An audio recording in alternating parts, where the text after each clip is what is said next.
Hi, my name is Jeremy Siegel, and I'm the host of the Winefluence podcast, where I interview influencers about why they're sharing. I had the pleasure of having a conversation with Kevin, also known as Two Socks, who has a YouTube channel called Stomp and Shake Cheer. He's grown over 130,000 YouTube subscribers, and he's grown over 25 million views. We had an amazing 1 hour conversation, but I wanted to pull out a few of the most powerful clips to share with you, so stay tuned for that.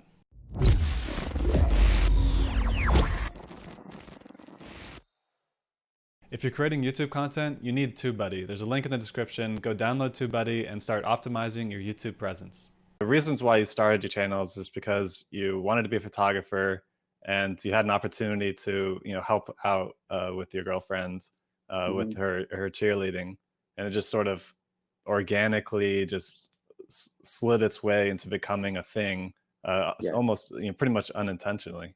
right. Had no idea. I mean, it wasn't planned at all. Literally, and that's why when people ask me for YouTube advice, I always tell them you're a step ahead of me because when I started YouTube, I didn't know I wanted to be a YouTuber. I didn't even have that ambition in my mind. Right. So it's just that I'm a hard worker. I work very, very, very, very, very hard. Very hard. I work very hard. Like very hard. I work hard at my job. Like Wells Fargo, when I was in sales, I was a top producer every day, even with this YouTube stuff. I work very hard. I Right. don't play. Like I work hard, Jeremy, for real. Yeah, I So, believe. I just put that into YouTube and it was ball game.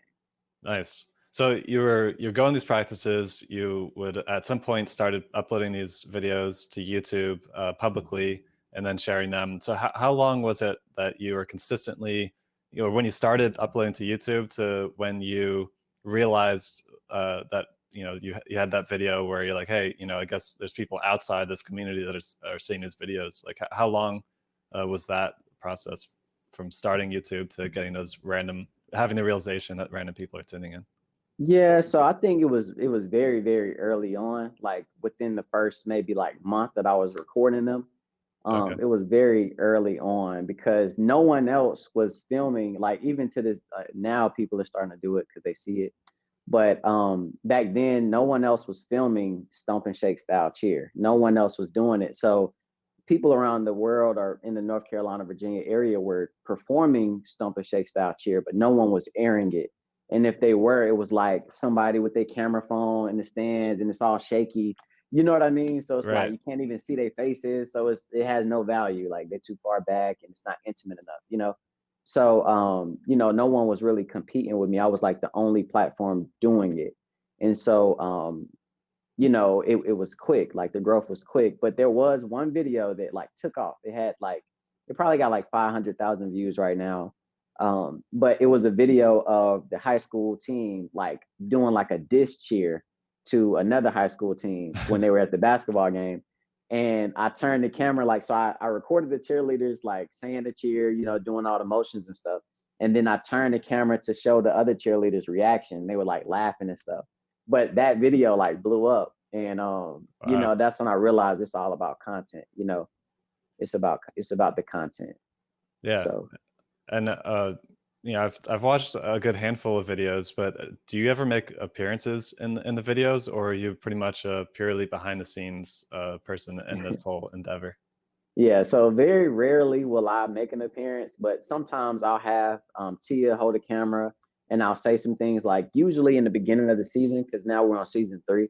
So usually in the beginning of the season, we have like parent meetings and the coaches introduce themselves. So I'm Coach Two Socks, but really, I'm just behind the cameras all the time. But I always give like motivational speeches and stuff like that to the cheerleaders occasionally and stuff. So I introduced myself in the beginning of the season. And sometimes like if okay, so for example, like the cheerleaders had gave us gifts for just, I had a versus battle that I was able to like air on YouTube and stuff between two very big, the biggest stump and shake cheerleading HBCUs in the world. I can say that. And I was able to like record that. And so they wanted to give me a gift, just saying congratulations on this big thing.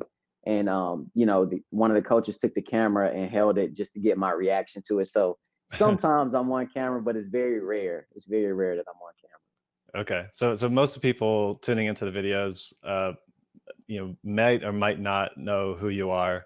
Yeah. because you're more behind the scenes than in front of the Right. camera. Yes. Got it.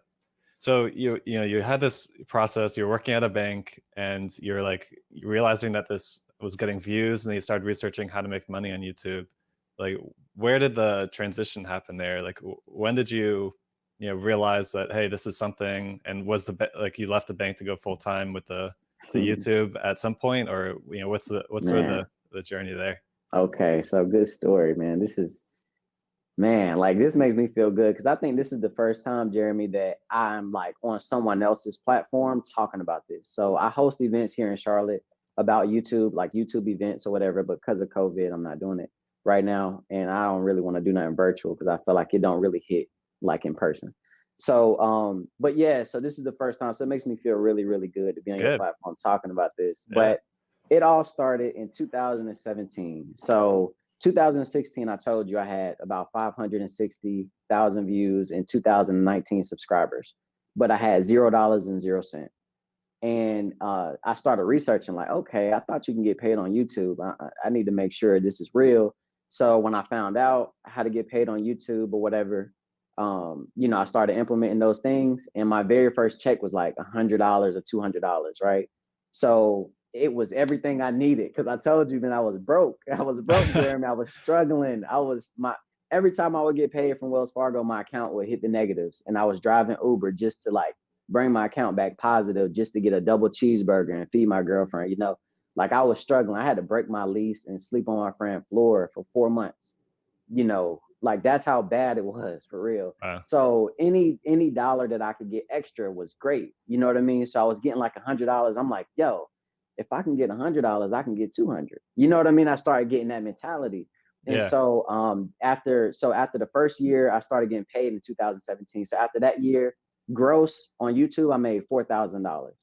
Right. Okay. And So that's ad revenue. Like when you got the first $100 check, that's the Google ads that's $100. only ad revenue. Got Yeah. it. Like that's the only thing that I want to like speak on today too. Okay. Just the ad revenue portion. But yeah, just from straight ads, I made $4,000 on YouTube in 2017. And I was like, yo, like I needed this. So I started getting about $400 a month. So that was like my average for a while, 400 a month. So that was like 2 years into this? Something Yeah, like like that. 2 years into it. Okay. Yeah. So, then I was working at Wells Fargo, and I had my best friend had got hired. His name is Demoris. He got hired at Wells Fargo, and we would always take lunch breaks and like 15-minute smoke breaks or whatever. I don't smoke, but he smoked hookah or whatever. So we'll walk around the building and just talk. And our relationship, we're very like influential and stuff. So we motivate each other, like, bro, we ain't gonna be here long. We had them conversations all the time. Like we just like trying to figure out what it is we're gonna do. So I would be, very transparent with him about my money, on YouTube and stuff like that. So I started telling him and showing him, like, look, bro, like, it's coming in, I'm getting more views, stuff like that. So one month, I told you I was so used to averaging 400 a month. So one month it was 800, and we was on break. We was walking around. I checked my phone. I was like, bruh, they just paid me $800, right? He was like, bro, you lying? I'm like, no. Like I showed him, I was like, man, they done messed up, man. I'm about to take this money out of my account because they paid me double. Like I was so convinced that I was going to average about $400 a month because I was so used to averaging it, that I felt like YouTube made a mistake and paid me double. So I went straight to the bank, took the money out. So you can't take it from me now, right? So Nice. And no that was lie. what, how long? Like 2.5, 3 years in, That was in or? 2018. So it was June of 2018. That's when I made $800. So very next month it was $1,200. So I was like, oh shoot, Oh, like something's working. And that's when I started like deep diving into it. And the very next month it was 2,600, right? So made 2,600 on YouTube in like August of 2018, right?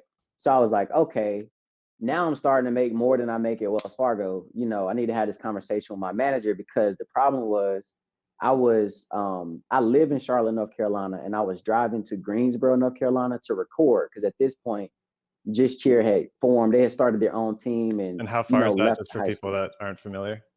Say it one more time. How far is that drive, just so people that aren't familiar? Yeah, I ain't think about that. It's an hour drive though. Okay. It's an hour drive. So I was working, from like 9 to 5, 9 to 6, and then I was driving an hour to go record from like their practice was like from 6 to 8, so I was getting there late, and so I had a great relationship with my manager because like I was a top producer and stuff, and he started doing my coaching sessions because like I was transparent with him, like, look, man, I need to like be able to like leave work early, so he started allowing me to use my PTO to leave work early so I can go be there on time, and he was like, I love that dude so much, man. But Nice. like if he watched this, he know who I'm talking about. But yeah, man, like he changed my life for real. Like he's the best thing that ever happened to me because he allowed me to be able to do this. But he started doing my coaching sessions. He was our senior leader. So I had like direct supervisors, but it's like, I mean, I'm producing, and before lunch, I'm hitting my sales goals. You know what I mean? So it's like, well, how much coaching could you really do, for somebody like that? And so he started doing my coaching sessions to push me higher, right? So my last coaching session with him, he showed me a video, and it was by Steve Harvey, and it was like jump. It was like a jump video. It's like 7 or 8 minutes long. And he showed me that video. That was my final coaching session with him. He was like, Kevin, I want you to jump. And I Oh was wow. like, you serious? He was like, I promise you I'll hire you again, like if you fail. But in the jump video, Steve Harvey was talking about how, when you first jump off that cliff, your parachute is not going to open up. You're going to get some scrapes and bumps and bruises. And it's been all of that, for a while.